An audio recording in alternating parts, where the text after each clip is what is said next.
Um, I know that you're probably asking yourself what Wall Street, a dead rat, a woman in a Savannah t-shirt, and Santorini, Greece all have in common. But what they all have in common is a leadership practice that is underused, underdeveloped, and one that I think is worth stealing. And so I'm going to talk to you about it today. So I am still in New York, and today is my son's last day of camp. And so I have to walk a mile every morning to get him to camp and back to the hotel. And I walk part of the way on Wall Street. And day one in the city, if you watched my live from earlier this week, you know that as I was walking down the sidewalk, there was a whole dead rat in the middle of the sidewalk, not on the side, not on the edge of a building, not in the gutter, in the middle of the walkable sidewalk. It was hilarious. And my son was like, because this is not something he would normally be seeing at home, right? And I told him, I said, there is nothing more New York than a dead rat in the middle of the sidewalk. So we're just going to go with it. Seriously hilarious. They're, synonymous with yellow taxi cabs. They're on the same level, right? And every morning since then, I have been paying probably a little extra attention to the sidewalks, making sure that I'm not stepping in anything I don't want to. I've also noticed that not everybody here picks up behind their dog. Most people do, but just enough don't that you want to make sure you pay attention to where you're walking. And I noticed that the sidewalks were wet every morning. And I think initially, because I was so focused on where to go, where to get my kid to camp, is he looking before he crosses the street, that I just kind of in my head thought, oh, they're watering the plants. I had seen a couple of people watering the plants that are in the planters outside these buildings, and I thought, okay, that's what's going on here. And I really didn't think much more about it. And it was a day or two later that I noticed that they were like wet, wet, and it hasn't rained. And I'm sitting here asking myself, what in the world, is going on? And so this morning, y'all know that I smiled at someone yesterday on the walk back. And so today I made this commitment that I was going to speak to someone without being weird if it was a natural, like organic encounter, right? And right as I crossed the street on this wet sidewalk, and I was all in my, just daydreaming about what was going on here, I see a woman and she's wearing a shirt that says Savannah, Georgia. And I did a double take because I wasn't 100% sure that I was reading. She had a crossbody bag. And so I was just making sure that it did say Savannah, Georgia, and it did. And so I said, hey, are you from Savannah? Because that would have been really funny. And she was like, oh no, my daughter is going to SCAD in the fall. And I was like, oh, that's great. And so we talked for just a moment I was on Water Street at that point. We talked for just a moment. And it was maybe the most connected that I have felt to the city since I've been here. I have met up with a few friends that I've been friends with for years when I've been here, and it's so great to see them and be with them. But feeling really connected to the city and to being in this space, seeing her this morning, I think was probably that moment for me. Uh, 8 million people is a lot to be surrounded by people and actually make a genuine connection. So we talked, and that was really all it took, right? Was this one little short conversation when we were waiting on the street sign to change so we could cross. But this one moment of actually seeing someone, and for her even, I'm imagining. I'm assuming the best, that in a city this large, she's actually going to meet someone from Savannah, and she probably took that as a sign that they're making the right decision, and we're going to come back to that. So I keep walking down the street and I've got this soaking wet sidewalk under my feet and I'm noticing that it is wet from building to curb all the way. Like there's no gaps. And so there's no way that it can be a plant, like a planter. And then I'm noticing that it's wet on in front of buildings that are like have no plants, right? And I had this flashback of this memory from when I was in Santorini. So I did a Mediterranean cruise. I promise this is all coming back together. Just stay with me. We're almost there. I did a cruise, and Santorini was one of the day stops, and I wanted to spend the most time possible there. And we were there, I think, from like 6 or 7 a.m. until maybe 5 p.m. that evening. And so I wanted to be one of the first ones off the boat. Like I literally wanted to beat the crowd and get off and go see Santorini. And so I did. That's exactly what I did. And they have cable cars in case you've never been, and you ride them up. So I rode the cable car up. You can also take a donkey. I took a donkey back down, which was terrifying. Don't do that. But cable car up, or maybe do that because it was quite an adventure. And I got up to the top of Santorini, and this is before the shops were even open. Like it was that early in the morning. And I noticed that all of the shop owners were out in the street. And if you've been to Greece, you know where I'm going with this. And they were scrubbing the ground. They were washing the ground. And if you're familiar with Santorini, it's that island in Greece where everything is white and they have the blue domes. And it's just so pristine and it's so beautiful. And I think when we don't live there, or someone coming in from the outside, we just know Santorini as this place with sparkling white paths and walkways and buildings and the blue domes. And in our head, it just lives that way. It just is that way. That is Santorini, right?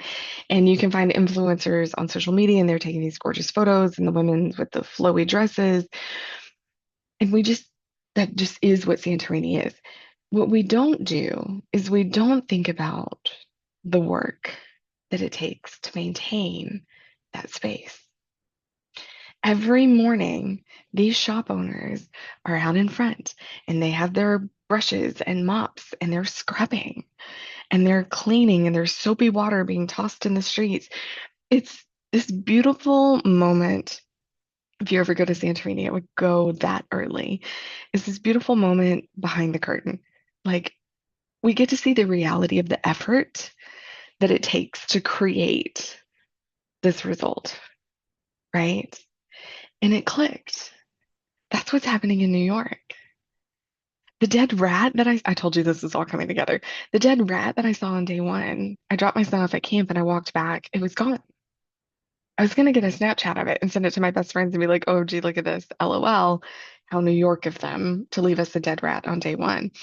But it was gone. It had been cleaned up.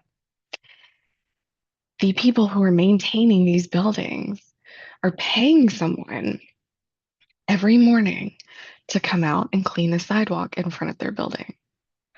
Now, they're not taking responsibility for the building next to them on either side, or the building across the street, or the street itself. They know what they're responsible for, and they're taking accountability for it, and they're putting in the work when most of the world is not up yet and not able to see it. So that when the people come, it's done. When the people are there, it looks the way that we've become accustomed to seeing it, right? And we just think it exists this way. We just think this is the way that it is. When in truth, there's a lot of work that's being done behind the scenes. What? Fascinating. And it's so funny to me that I didn't think about that on day one, right? That's why the New York sidewalks are wet every morning. The city has crews out at dawn doing the same thing they're doing in Santorini.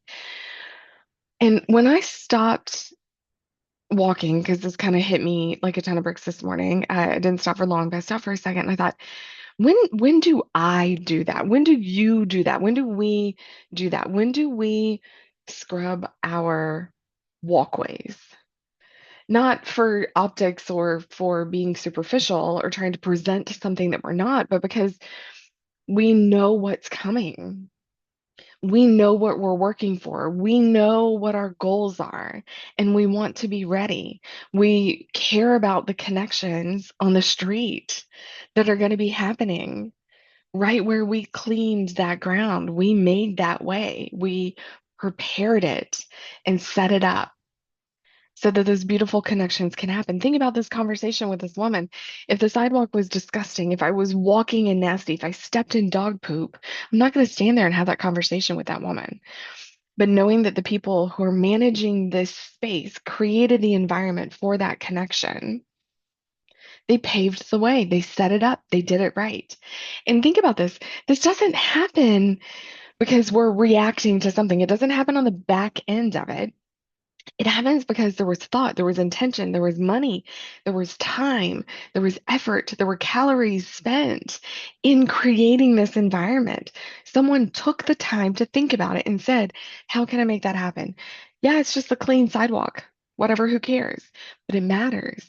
And people know that it matters. And we spend most of our days reacting. The meeting starts, the email comes in the inbox, the crisis arrives, the dumpster fire is going down the street, and we handle it. And we're good at handling it. We are pros at handling it. But what if we like stopped for a half a second on the sidewalk and asked ourselves, what if I prepared the ground first? What if I made the way and made it the way I want it to be and was proactive first?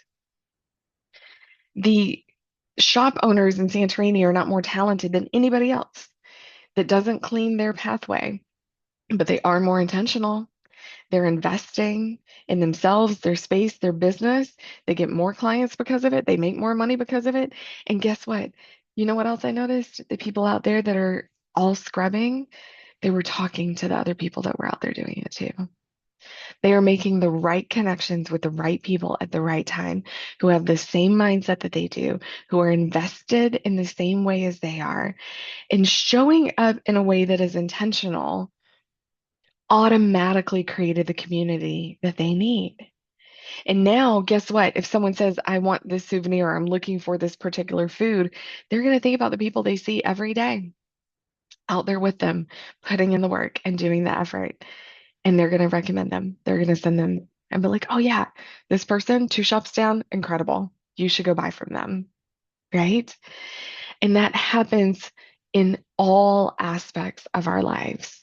The connections that we make, the growth that we see, how we feel at the end of the day, knowing that we're a part of a community, that is the maintenance that is unsexy, but it matters. And it's not the thing that you see people posting about. This is peeking behind the curtain. This is the stuff that doesn't get talked about. This is the strategy that is not front and center. And so a lot of times we feel like we're missing something, and it's because you are. You're missing it because you're not seeing it because no one's talking about it. But it's the thing that makes everything else possible. It's the thing that brings it all together. It's the glue that sticks that effort to the result, the showing up to the community, the intention with the result. That's the difference. That's the thing that you're missing. I love this so much. I love it when dead rats in Wall Street and wet sidewalks in Santorini all come together into something that I've been feeling all week long. And now I finally have the words to put it together when I meet this woman wearing a Savannah, Georgia shirt on Wall Street this morning. Love it. All right, this is exactly what the nest is. This is your walkway prep, your sidewalk cleaning. This is not because you're getting a performance evaluation or showing up to a networking event where you have to plaster on a mask and be like, "Oh, that's so great. What do you do? Tell me about you." Ugh, I could throw up in my mouth over that. This is consistent, intentional investment and effort. This is peeking behind the curtain. And this was created for women in those roles who know that there's something that they can do to make this happen, who knows that with some intention and some effort and some commitment, they can create that community. They can make this happen and they can see those results where you have that safe space between the rush and the chaos of work, where you get to show up to something that feels like a relief and not like another thing that you've added to your plate. And that's exactly what this is. I am only going to allow a maximum of 12 women to be in this group, corporate leaders, business owners, curated on purpose. And this is where we get to scrub the sidewalks together. It's not sexy, but it is the most fun and it is the most incredible work that you'll get to do over a 6 month period. I'm not lying. It is amazing.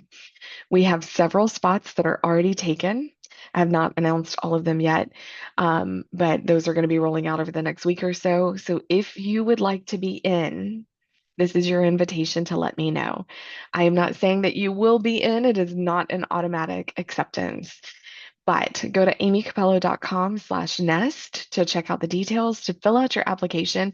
Listen, even if you aren't sure that you want in, the application is actually a really good self-reflection and self-review. So just as an effort and an exercise in thinking about where you are right now, go do the application. You're not locking yourself into anything, but it's a great exercise for you just to even fill out the application. If you tell me that yes, this is where you want to be, we'll do a quick chat and I'll let you know if this is the right time and the right space for you. Okay. All right. I am also offering, a couple of people have asked this, if I'm going to be doing any one-on-one coaching as part of the Nest. I am adding that for this second round. If you want to do an add-on, it is an incredibly discounted rate that will only be for Nest members. This is not open to the public for anybody else. But if you are joining the Nest and you want to add on a private coaching call with me every month, I would love to do that for you at an insane discount, just for one of these, 12 women. For any of the 12 women that are in there, you can take advantage of this offer. So that's in there too. Okay. Take care of your sidewalks. Think about that this weekend. What you're doing, invest before the rush. Be proactive and not reactive. Do it with intention, do it with consistency, and build connection with people who are doing the same thing. That is your peek behind the curtain. That is your strategy. I'm so excited to hear from you. Reach out to me, send me a Facebook message, an Instagram DM, email me at info@amycapello.com.